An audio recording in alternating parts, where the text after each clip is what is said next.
A good Erev Shabbos. This has been a weird year. So many things that we take for granted have just been missing. So many things that seem usually in a regular year to happen of their own accord just don't happen. Usually during the summer we meet in the afternoons in Shul before Mincha for a shiur or two. For the first part of the summer, from Pesach until Shavuot, we learn Pirkei Avos together. After Shavuos, we have a variety of topics that we've covered or we're in the middle of discussing over these years. Although at the moment we're on hold for everything in person, let's remind ourselves of this fine custom, this worthy custom, and take out a Pirkei Avos and give it a look on Shabbat afternoons. Now Shabbos ends at about 9 p.m., so you have all kinds of time, Shabbos afternoon, and Pirkei Avos is an excellent way to use the time wisely by deepening wisdom. In the course of our davening, we come across 3 or 4 Mishnah texts that are really part of our prayers. That's how familiar they've become because we say them so often. One, right after Birchas HaTorah, in the morning, every morning we say, Asher Bachar Banu Mikol Ha'amim, thank God for choosing us from among all the nations and giving us the Torah, and then we learn a little Torah. We say 3 verses from the Chumash, Yivarechecha, the priestly blessing from Parshas Naso, and then a few lines from the Mishnah in Peah. Eila Devarim, these are the things, She'ein Lehem Shir, these are the things that are without measure, and then a little bit of Gemara. Every Friday night in Shul, hopefully we'll be back to meeting Friday nights again soon for Kabbalat Shabbat. We have a lovely little minyan then. Between Kabbalat Shabbat and Ma'ariv, we recite a perek of Mishnah, chapter 2 of Tractate Shabbat, it happens to be. It's titled Bameh Madlikin. What are we allowed to candle the Shabbos lights with? By far the largest part of Mishnah that's printed in most every siddur that you'll come across is Pirkei Avot. Pirkei Avos, which is the entire Mishnah tractate titled Avot, fathers, ancestors. And it's unique among all 63 tractates of the Mishnah in that it tells us not so much what to do in a particular situation, but really how to be throughout the course of our lives. What are our values? What should be our attitudes and our outlook? How should we approach our place in the world, our relationship to others, our relationship to God? The custom evolved over time to read 1 chapter each Shabbat afternoon between Pesach and Shavuos, and some read a chapter each Shabbat all through the summer until just before Rosh Hashanah. At KST, we normally have that shiur Shabbos afternoon between Pesach and Shavuos, as we mentioned, but of course this year is anything but normal. So let's just take a look at a few Mishnayos from this week's chapter, which is chapter 3. And that will encourage us to spend some time in weeks to come with this inspiring and thought-provoking tractate. Hakol tzafui, says chapter 3 of Pirkei Avos, everything is foreseen. V'harashus nesuna, nevertheless, freedom of choice is given. Uvatov ha'olam nidun, the whole world is judged with goodness. V'hakol lefi rov ha'maisa, everything is according to the quantity of good deeds. Right away, this Mishnah opens up, in no uncertain terms, this eternal question that's always hard for us to understand, to get our heads around. How can it be that God knows everything even before it happens? And if that's the case, how can we possibly have free choice? Like it said, Hakol tzafui, everything is foreseen. So it's good for us to remember that our perspective is not the same as God's perspective. There's a haftorah, which we say on fast days, comes from Isaiah, Lo machshavosai machshavoseichem. My thoughts are not like your thoughts, says God. We ourselves experience time in a linear fashion. I remember, or hopefully I remember, what happened yesterday or last week or last year, although maybe I'd like to forget some parts of this past year. What's happening today is what I'm engaged in at the moment, and who knows what tomorrow holds. There's infinite promise and possibility in the future. Somebody I know very cutely signs their emails, today is a gift, that's why it's called the present. That got my attention the first time I heard it, I'll tell you. Anyway, God's perspective is not linear like ours, is of past, present, future. It's all one, which is hard for us to grasp, quite simply because we're not God. It's not for nothing that we say God alone knows when this will all end. We predict, we try to estimate, but as much as we can, and we do shape the future through our actions and our perspectives, it remains full of surprises. There's a range of views in Jewish thinking about God's involvement and interaction with the world, our choices, and what happens next, how it all relates together. Maimonides, the Rambam, is of the opinion that divine providence extends in a general way to all of creation, and only in regard to human beings with specific individual involvement. Others, like the Baal Shem Tov, say that individual, direct divine providence, guidance, is the lot of every created being. That's to say, that everything we see in our world receives its direction, its actions, directly from the source. Even a leaf blown off a tree has a destination and a purpose decided on from above. Yet while the leaf doesn't have too much to think about as it falls or is buffeted about by the winds, we certainly do. Where to live, what to do, what to eat, when to pray, how to speak, how to behave to others, and before God is constantly, we're making choices, and every day is a new set of possibilities.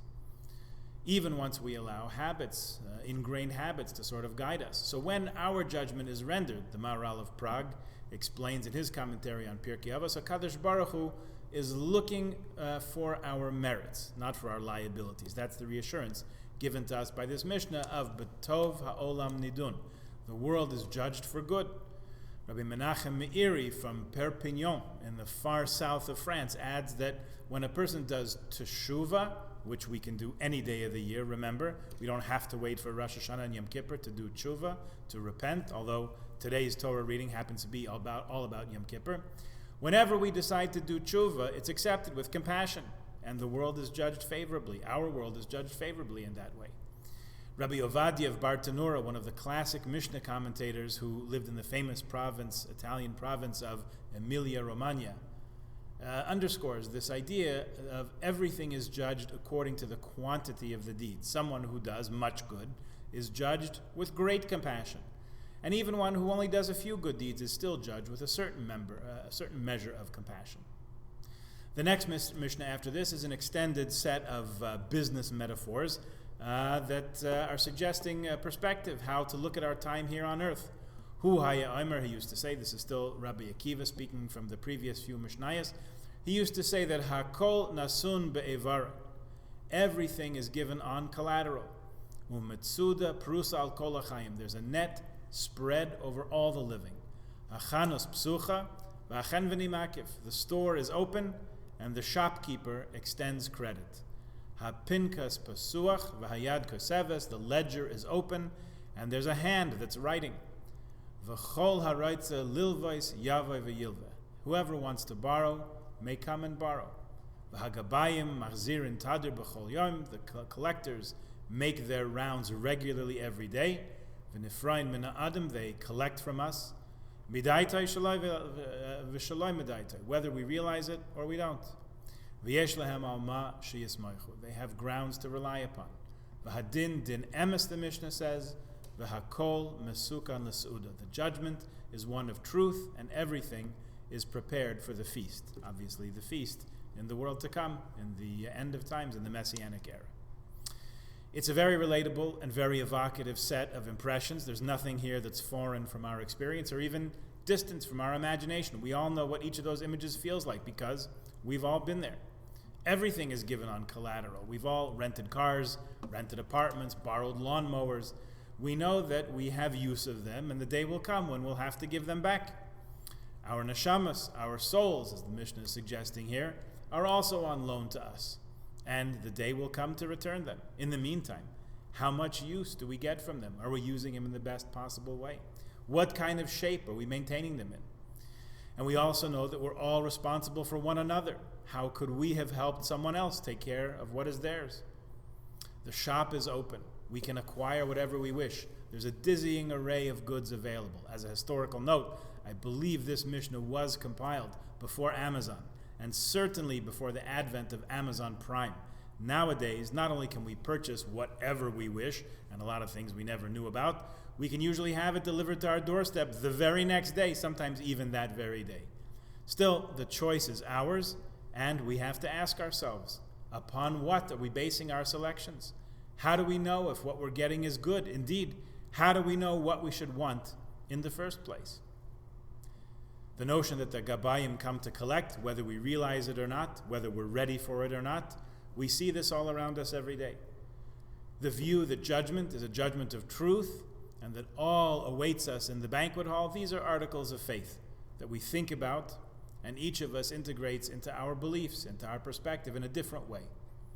Yet the ideas of reality, a reality beyond what we can know tangibly right before our eyes, that confronts us all the same. You may have heard that Rabbi Twersky passed away just a few weeks ago from COVID. He was a psychiatrist, spent much of his career helping people deal with, recover from addictions. Somewhere along the line, he found time to write some 90 books. He was a regular speaker around the world in Jewish communities and was here in Toronto numerous times.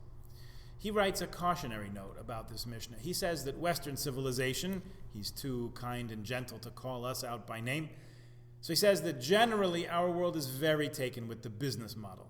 We're all invested in the stock market. We all follow the economic indicators. Is the economy up? Is it down? Or what's the GDP growth? Rabbi Twersky says, nonetheless, even considering this Mishnah, life is not simply a business proposition. If a person is careful and cautious in business, and the business doesn't go well, the person is not considered successful.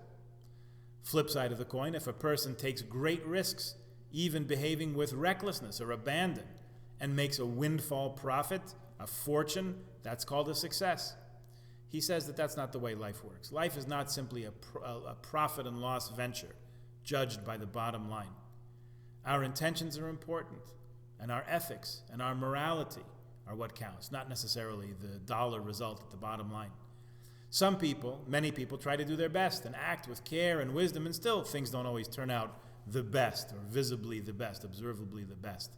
And people are consumed with guilt over it, where Rabbi Twersky says they made their best efforts. They should feel confident and comfortable that they did what they could. The people who should feel guilty are the people who acted recklessly with their own lives, with other people's money, or the lives of their families, and still things turn out okay. Of course, they don't feel a twinge of remorse. He writes that this analogy in Pirkei Avos is good and valuable. There is much to learn. And at the same time, our lives, remember, are not simply businesses to be run for a profit, to maximize the dollar. Worthwhile insights, to be sure. So each Shabbos and the time between now and Shavuos, and even afterwards, during the summer if you like, take some time to look through Pirkei Avos, a chapter at a time, or even just a few Mishnayos, even just the first one in each chapter. Reflect on them. Bring them up and discuss them with others in your family. Let them travel with you in your heart and soul as we continue to navigate challenging and difficult times. The wisdom of those who came before us and who also experienced tribulations is a comfort and an inspiration and a support to us in the best of times, and how much more so now. Good Shabbos.